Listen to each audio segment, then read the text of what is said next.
To most of us, it's a complete mystery as to how wireless earbuds work.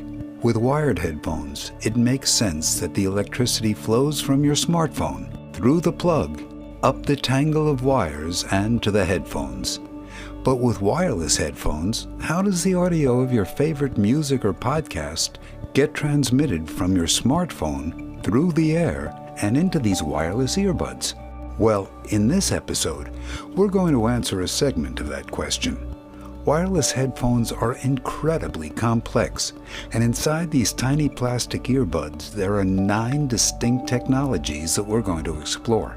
These technologies are the speaker, audio codecs, Bluetooth, the system on a chip or SoC, the printed circuit board or PCB, accelerometers, the lithium-ion battery, MEMS microphones, and noise cancellation.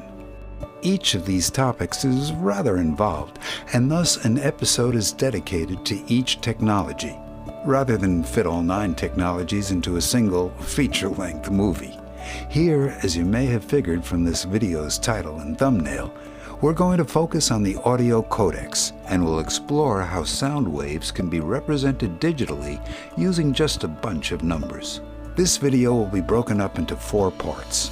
First, we'll break open these Apple AirPods 2 and explore the different components and where they're located. Second, we'll give you a conceptual overview of how these earbuds work. Then, we'll explore the basics of how the audio or the sound waves of your favorite song can be represented as digital information using numbers alone. Finally, we'll provide you with a set of increasingly complicated details which will fill out this explanation, along with a brief discussion of audiophile formats. And by the way, this video is sponsored by PCBWay, a provider of all kinds of printed circuit boards. So, let's begin. There are many different types of wireless headphones and earbuds, but they all use the same basic principles and technology. Here's a pair of Apple AirPods 2 we decided to tear open and use as our example. One thing to note is that opening up these AirPods is much more difficult and destructive than we show in these animations. There's a lot of glue inside, and if you try this at home with your earbuds, they probably won't work afterwards.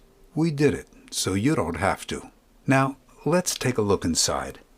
Underneath the outer plastic earpiece and mesh dust cover, we have a rubber protective shell, along with an optical sensor. Below these sets of covers is a speaker that generates the sound, with its 4 key components: the diaphragm, the suspension or spider, the voice coil, and the magnet. Behind the speaker, we find some insanely complex circuitry, folded into a teeny tiny package.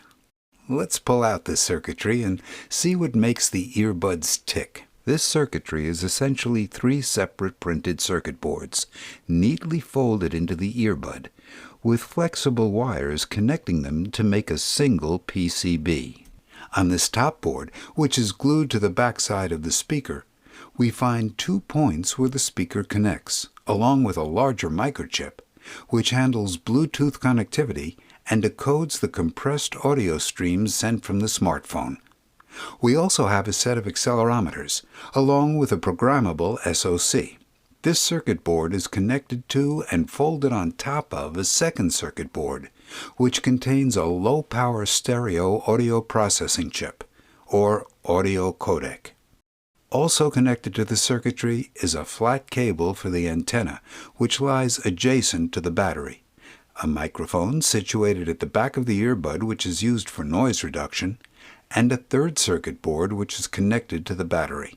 Down below the battery is an additional small circuit board that holds the main MEMS microphone, which is about the size of a grain of rice, and below that is a mesh dust cover, along with the contacts for charging the earbuds. It's truly an impressive amount of engineering that goes into making these earbuds so lightweight and so incredibly small. Now that we've seen everything that's packed inside these earbuds, let's talk about how they work. When you turn on your already paired wireless headphones near your smartphone, a Bluetooth communication channel is established in order to send information back and forth. As soon as you start playing music or a podcast, your smartphone grabs the audio data from its flash storage chip, decompresses the audio, and stores it in your phone's working memory. This audio is represented digitally as a long set of numbers, and in order to send it to your earbuds, your smartphone compresses and divides the information into packets according to Bluetooth specifications. Next, your smartphone converts these packets into electromagnetic waves or photons and sends the data to the earbuds over the Bluetooth connection. The earbuds receive the data and disassemble and decompress the packets back into long sets of values. These values are then sent to the audio codec, which converts the digital values into an analog electrical waveform. This waveform is then sent to the voice coil, which is attached to the back of the diaphragm. The voice coil moves back and forth depending on the given waveform, thus moving the diaphragm, which in turn creates pressure waves in the air. These pressure waves are sensed by your ear and interpreted as sound by your brain. But wait, what's a codec? Well, codec stands for coding and decoding, and in general, it's either a piece of software or hardware that converts data or information from one format into another format, thereby compressing or decompressing data. In the scenario we just talked about, the audio codec converts the music or podcast data from a set of digital values or numbers into an analog waveform. This is the process of decoding the audio file. In this scenario, the codec performs a digital-to-analog conversion, or DAC. However, audio codecs can also do the reverse by encoding the analog signal from the microphone into a digital set of values, which is an analog-to-digital conversion, or ADC. Codecs are used in every piece of technology we use in order to convert certain types of data into other types, while compressing or decompressing the data. In fact, this video you're watching is downloaded as a compressed video file, and a video codec is actively decompressing this video's data as you watch it. Now that we have a conceptual overview, let's take a look at how an analog sound waveform can be turned into and represented by ones and zeros. Here's an analog audio waveform. It has some peaks and troughs. It's incredibly detailed, and depending on the length of the audio file, it can get pretty long in duration. So, how do you turn this audio waveform into a digital long list of numbers? You might think that it involves some crazy mathematics, with a ton of sines and cosines, along with multivariable equations. But it's actually a lot less complicated than that. Rather, the analog audio waveform is placed on a graph, and all the values that it passes through at a set time interval are placed into a list of values. That's it. The digital version of the audio waveform is just a long list of values or points that the waveform passes through. And in this scenario, we're going to have 23 microseconds between each data point. When the digital information, or the long list of numbers, is fed into the audio codec plots all the points on the graph, connects the dots, and smooths the line between the points, and sends the analog waveform to the speaker, which generates sound.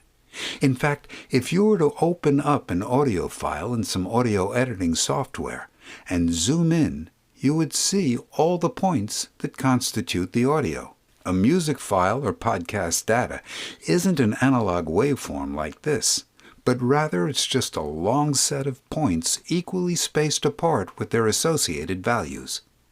The process of turning an analog waveform into a set of numbers is called digitization, or analog-to-digital conversion.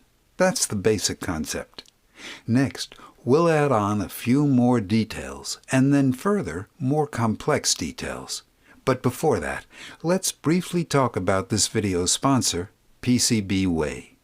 These earbuds contain a rigid flex printed circuit board, where certain segments are flexible and able to bend, while others are rigid and able to support rather complex circuitry.